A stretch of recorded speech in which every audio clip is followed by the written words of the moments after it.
Hello chers auditeurs et bienvenue dans ce nouvel épisode de Tech on Air. Aujourd'hui, je suis avec Monsieur Yannick Ebibier, directeur général de la Société d'incubation numérique du Gabon. Yannick, bonjour. Bonjour Henrik.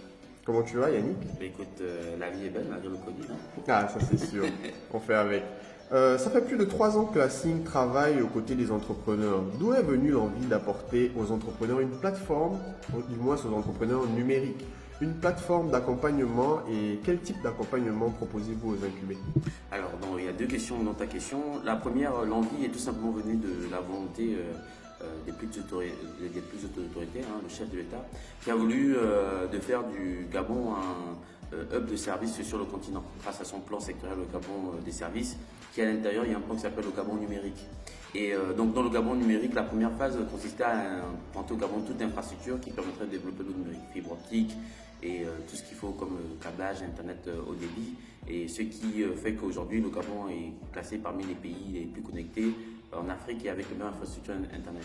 Donc une fois cela a été fait, il était important donc de pouvoir faire en sorte que toute cette infrastructure serve à développer le pays, donc c'est-à-dire à créer des emplois, à créer de la valeur. Et donc on s'est dit avec le gouvernement, la Banque mondiale, le projet e-Gabon qui a été mis en place avec le ministère de l'économie numérique et puis quelques privés, donc de créer une société complètement privée mais qui devrait accompagner justement le gouvernement, les administrations et les jeunes entreprises à se lancer dans le numérique. Donc l'objectif c'était vraiment de rendre le Gabon plus compétitif grâce à l'innovation numérique et de manière générale le continent beaucoup plus compétitif sur le plan mondial. Et dans quelle mesure, moi étant une start-up du web, je peux intégrer votre incubateur? Quelles sont les modalités et surtout, quels sont les avantages ou les débouchés d'une incubation à la SING? Alors, il y a trois façons par lesquelles tu peux intégrer la SIG en tant qu'entrepreneur du web. D'abord, tu peux venir volontairement si tu as envie d'utiliser des espaces de bureau confortables, d'internet haut débit et si tu as envie de rencontrer d'autres jeunes. Donc pour cela, nous offrons des événements où les jeunes entrepreneurs peuvent se rencontrer. Nous avons des espaces de coworking où tu peux venir travailler. Nous donnons des équipements pour ceux qui en ont besoin à très bas coût.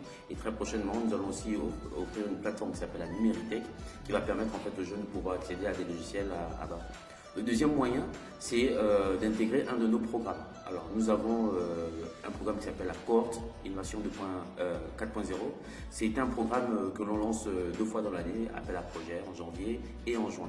Donc, dans ce programme, nous mettons à disposition des jeunes pendant 3 mois toutes les ressources dont ils ont besoin pour se lancer. Donc, bureau, serveur, logiciel et ordinateur. Et à côté de ça, ils rentrent dans un programme d'accélération.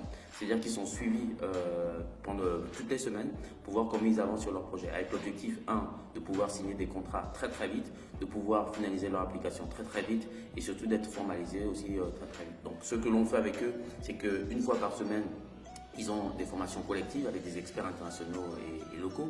Ensuite, ils sont suivis par un startup manager qui chaque semaine regarde comment ils avancent sur leur plan d'action. Et ils ont toute une équipe technique dans le programme eLab qui travaille avec eux à l'amélioration de leur application.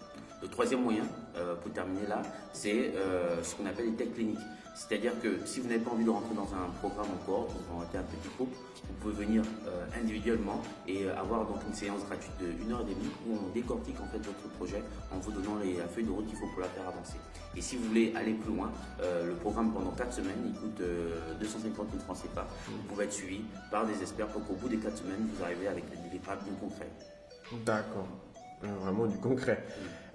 Comment la SING vit cette crise de la Covid-19? Parce qu'on dit la Covid-19 apparemment. C'est ça. Les entreprises sont-elles plus vulnérables durant cette crise? Les entreprises étant bien sûr les startups, surtout les startups lambda, elles sont les plus vulnérables pendant ces crises financières ou bien la crise sanitaire.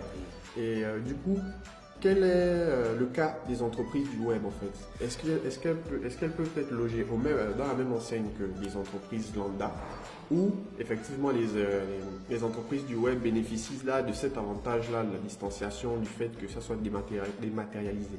Alors, les entreprises du web dans la situation de crise sanitaire ont une situation un peu on va dire, paradoxal. Hein. Si vous voyez par exemple ce qui est arrivé à Amazon, c'est pendant la crise, c'est le moment où ils font partie de ceux qui ont gagné le plus d'argent. Mais en même temps, ce sont les sociétés aussi qui ont été le plus sanctionnées. Parce que bien que ce soit des entreprises sur le web, il y a quand même un environnement physique qui doivent respecter, des règles sanitaires qui doivent respecter. Et donc ça peut être très compliqué. Dans le cas de nos startups, c'était exactement le cas. C'est-à-dire que cela ouvrait les marchés parce que les gens sont plus au fait maintenant du web, ils sont plus intéressés par ce qu'ils doivent faire. On a une startup par exemple qui développait en fait une application de web conférence qui a complètement explosé pendant cette période-là. Par contrario, vous avez des applications comme celle qu'on a qui s'appelle OMG Gabon, Mariage Glorieux, qui du fait de la crise ne pouvaient plus organiser de mariage, étaient limités. Certains aussi du fait qu'il n'y avait plus de transport, du fait qu'il n'y avait plus de sortie internationale, voilà, ça bloquait pas mal de choses. À contrario, il y a des nouveaux marchés qui sont arrivés et je pense que dans 6 ou 8 mois, on pourra faire le point si finalement ça a été positif ou négatif pour nous. Et comment la SING accompagne-t-elle les startups incubées durant la crise?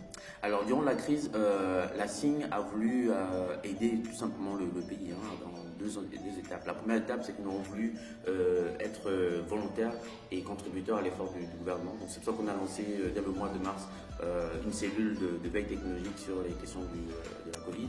Et nous avons lancé en fait une boutique d'application qui s'appelle app-bloqué-covid-19.com, donc app.bloqué-covid-19.com, où vous allez trouver un ensemble d'applications qu'on a mis pour des autotests, pour le suivi des symptômes ou la gestion de crise.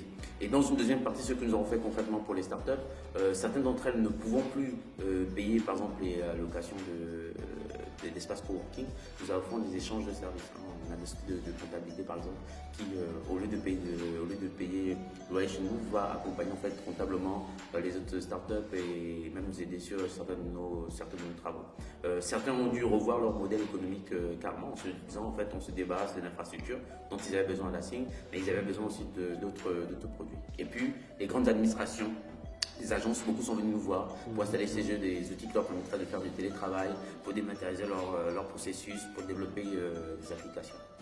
Oui, effectivement, beaucoup de grandes entreprises ont sollicité les startups du web, des entreprises du web de manière générale, pour justement les accompagner dans leur processus de transition, normalement avec la visioconférence, notamment avec la visioconférence et autres différents outils.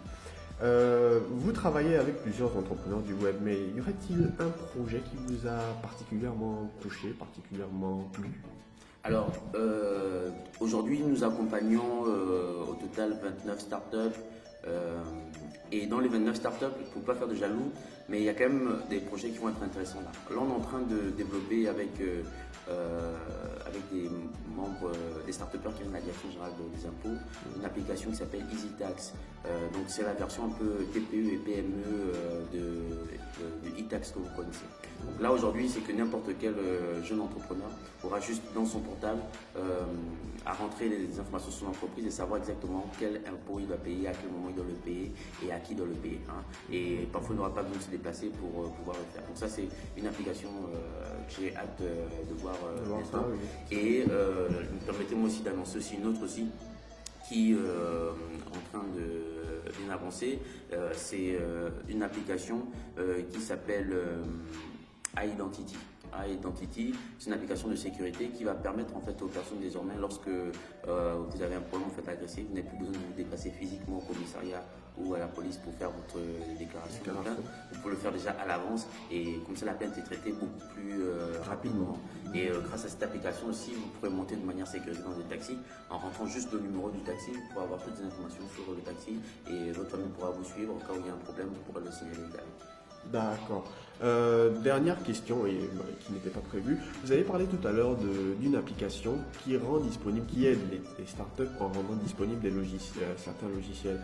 Vous pouvez nous en dire plus par rapport à ça? Alors ça s'appelle la Numérique. Ça va être une innovation chez nous. En fait, c'est une plateforme qui va faire que lorsque vous prenez une carte d'abonnement chez nous de 50 000 francs au mois, vous pourrez avoir accès à 39 logiciels. Montage vidéo, Photoshop, dessin, l'architecture, tout ce qu'on a, comptabilité, on a regardé dans tous les secteurs, 39 logiciels, et vous pourrez vous connecter à ce logiciel à distance. Donc ce qui fait que depuis chez vous, vous n'avez pas besoin de venir physiquement à l'incubateur, 24 heures sur 24, lorsque vous avez besoin de faire des travaux, vous avez envie de retoucher une application, de ouvrir un compte Canva pour faire des choses. Vous pouvez le faire à distance, enregistrer votre travail et pas. Okay. À côté de l'accès à la logiciel, vous avez toute une partie également e-learning. Vous allez en fait trouver toutes les masterclass que nous offrons et tout ce que vous faire également à l'étranger. Et le troisième module de cette plateforme, c'est une partie qui s'appelle Bonus, où en fait vous pourrez répondre à des appels d'offres d'entreprises qui nous sollicitent nous à la SIG et que l'on délègue en fait ces marchés. Donc, je sais pas qu'est-ce que tu en penses, est-ce que tu penses que c'est une superbe application. Personnellement, c'est pour ça que j'ai demandé qu'on en reparle, parce que effectivement, avoir des logiciels déjà disponibles comme ça, regroupés en un seul et même endroit, ça nous facilite la tâche et surtout, ça nous permet de perdre beaucoup moins de temps à télécharger, à trouver la meilleure version et autres. Effectivement, c'est un très bon projet que j'attends avec impatience. Et on en reparlera dans Tech on Air. Merci Yannick d'avoir été avec nous. Un mot pour la fin aux entrepreneurs, aux futurs entrepreneurs du web. Ben, accrochez-vous. Après cette période de Covid, je pense qu'on sera dans un autre monde parce que désormais tout le monde comprend l'importance de ce que l'on fait dans le numérique. Donc ça veut dire que à la fois la demande va être plus élevée, mais la concurrence va être aussi plus là. Donc j'encourage vraiment tous les jeunes dans le numérique de se dire que c'est vraiment notre âge d'or aujourd'hui, de continuer à vous perfectionner, continuer à tenir. Et j'espère que voilà, l'année prochaine, lorsqu'on fera les comptes de tout ça, on aura eu des champions nationaux dans le numérique au niveau du Gabon. Et internationaux aussi, pourquoi pas. Merci à tous d'avoir écouté cet épisode de Tech on Air. N'oubliez pas d'appliquer les gestes barrières parce que la Covid est malheureusement toujours là. Les mesures ont été assouplies. Merci et passez une bonne journée sur Tech on Air.